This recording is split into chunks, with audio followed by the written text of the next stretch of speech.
اللہ تعالیٰ نے انسان کو اگر کوئی دولت دی ہے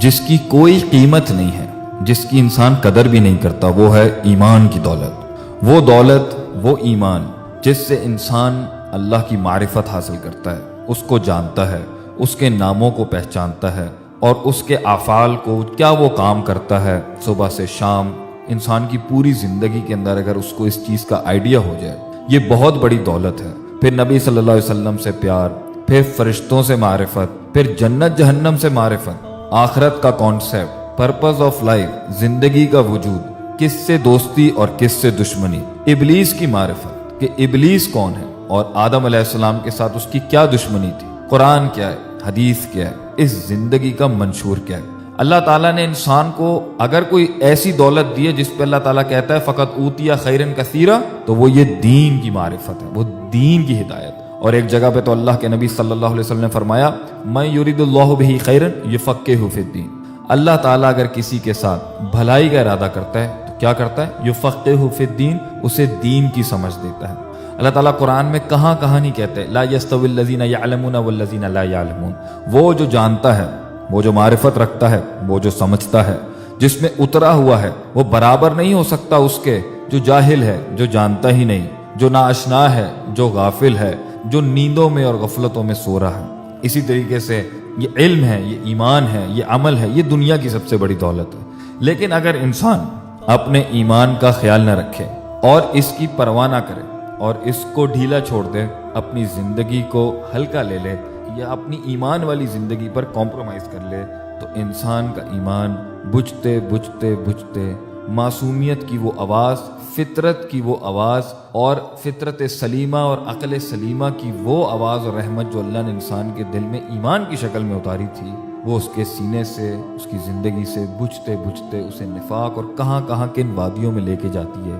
کہ اس سے بڑا نقصان اور خسارہ نہیں، جو اللہ تعالیٰ کہتے ہیں والعصر ان الانسان لفی خسر۔ تو یہ شروعات کہاں سے ہوتی ہے کہ انسان میں سب سے پہلے نسیان آتا ہے عن ذکر اللہ، اللہ کی یاد سے، اللہ کی پہچان سے، اللہ کے افعال سے، اللہ تعالیٰ کے کرشموں سے، اس کے معجزات سے اور اس کی صفات سے۔ اور یہ کب ہوتا ہے؟ جب وہ اللہ کی کونی اور شرعی آیات یعنی قرآن و حدیث کے اندر جو اللہ کا ذکر ہے اور جو اس پوری کائنات میں اللہ کا ذکر ہے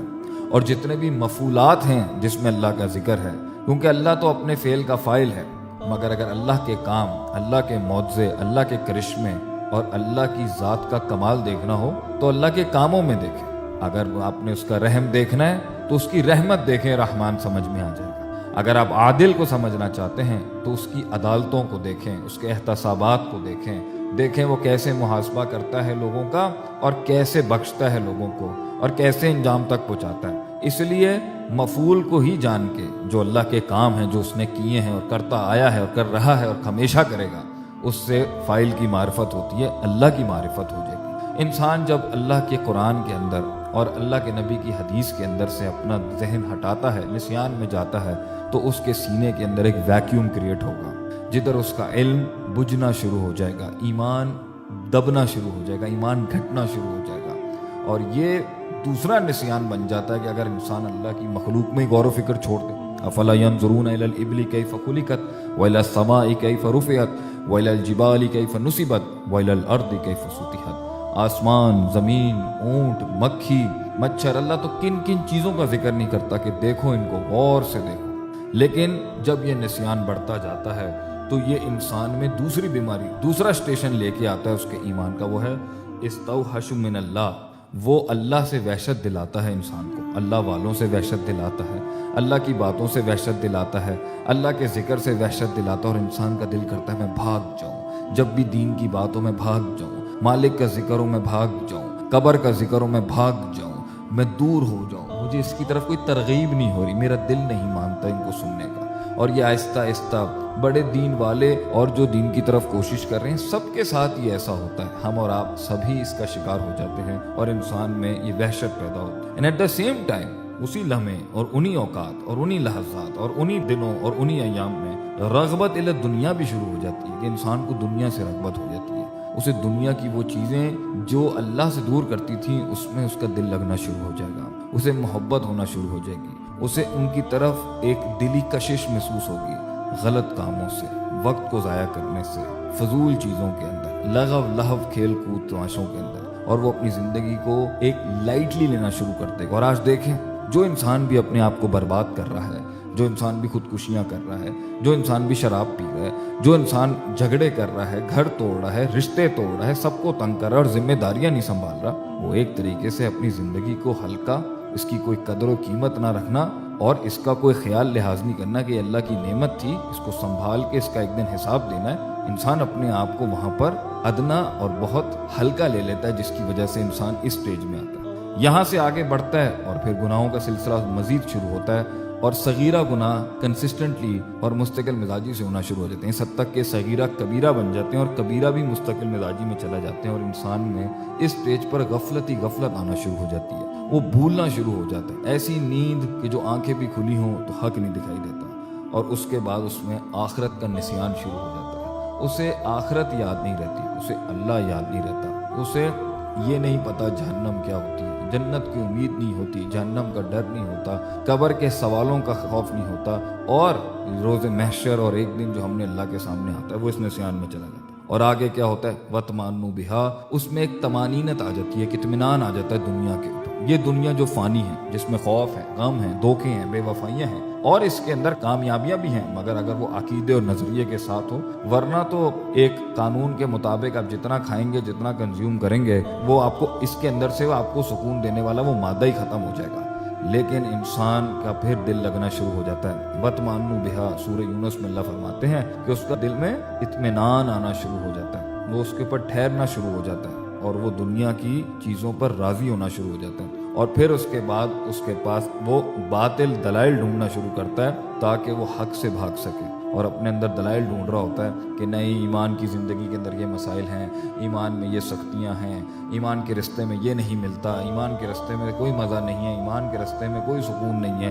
دیکھیں دنیا میں ترقی بھی کرنی ہے، جینا بھی ہے، معاملات بھی کرنے ہیں، حساب کتاب بھی کرنے ہیں، اور پھر آگے سے اس کا دل فی قلوبہم مرض، مریض ہونا شروع ہو جاتا ہے، فزادہم اللہ مرضا، اور اس کے دل کے اس مرض میں زیادتی ہونے لگتی ہے، اور پھر نفاق اصغر اس کے دل میں آنا شروع ہوتا ہے، جو نفاق اکبر بن جاتا ہے، مائنر ہپوکریسی، مائنر نفاق میجر نفاق بنتا ہے، جب اذا حدث کذب، جب بولے گا جھوٹ بولے گا، واذا عہد فجر، اور جب عہد کرے گا، کمٹمنٹ دے گا تو اس وعدے کی خلاف ورزی کر دے گا، واذا آصم فجر، اور جب جھگڑا کرے گا تو گالم گلوچ، زبان یہاں سے بد تہذیب اور بد اخلاق زبان انسان کی ہو جاتی ہے، اور اس کے آگے ایک ایسا دل کا معاملہ آتا ہے جسے زیغ القلوب بھی ہم کہتے ہیں، جس کی ہم دعا بھی مانگتے ہیں، ربنا لا تزغ قلوبنا بعد اذ ہدیتنا، اللہ ہمارے دل کو نہ پھیر دیں بعد اس ہدایت کے، اور استقامت کے اس لیول پہ آ کے بالکل پرخچے ہی اڑ جاتے ہیں کہ انسان کبھی آتا ہے کبھی نہیں آتا، کبھی نماز پڑھتا ہے کبھی نماز نہیں پڑھتا، کبھی جمعہ پڑھتا ہے کبھی نہیں پڑھتا، کبھی قرآن پڑھتا ہے کبھی قرآن نہیں پڑھتا، کبھی سچ بولتا ہے کبھی جھوٹ بولتا ہے۔ یہ آخری سٹیجز ہوتی ہیں اس حد تک کہ انسان کے دل پہ ران، دل کے اوپر ایک زنگ اتنا ہو جاتا ہے، اور پھر حتی تعلق قلبہ، اس کے دل کے اوپر کالک ہی کالک چھا جاتی ہے، حق کی معرفت کھو بیٹھتا ہے، منکر کی معرفت کھو بیٹھتا ہے، حق کو منکر جانتا ہے اور منکر کو حق جانتا ہے، معروف کو منکر سمجھتا ہے، منکر کو معروف سمجھتا ہے، نیکی کو ناکامیابی سمجھتا ہے اور برائی کو کامیابی سمجھتا ہے، اور انسان کا ایمان جب یہ گچ مچ ہو جائے اور حق باطل کی اسے تفریق نہ ہو، اور وہ نسیان میں، غفلت میں، معصیت میں، کبائر میں ڈوبا ہوا ہو، ہدایت آنے کے بعد یا آئی بھی تھی یا اس کو دھتکار دیا، یا زندگی بھر یہ معاملات ہی سمجھ میں نہیں آئے کہ حق کیا ہوتا ہے، باطل کیا ہوتا ہے، زندگی کیا ہوتی ہے، مقصد کیا ہوتا ہے، لوگ کیا ہوتے ہیں، حقوق کیا ہوتے ہیں، اللہ کیا ہوتا ہے، بندے کیا ہوتے ہیں، آخرت کیا ہوتی ہے، دنیا کیا ہوتی ہے، مقصد کیا ہوتا ہے، انجام کیا ہوتا ہے، اس سے بڑی ایمان کا نقصان اور ایمان کا کم ہونا انسان کا سب سے بڑا خسارہ ہے۔ تو اللہ تعالیٰ ہمیں ان سارے سٹیجز میں جن درجوں میں سے ہم گر کے اپنے ایمان کو اس کا نقصان کر رہے ہیں، ہمیں اس کو احسان کے درجے پر، ایمان کے درجے پر، اسلام کے درجے پہ پہنچانے کی توفیق اور محنت کرنے کی توفیق عطا فرمائے۔ آمین۔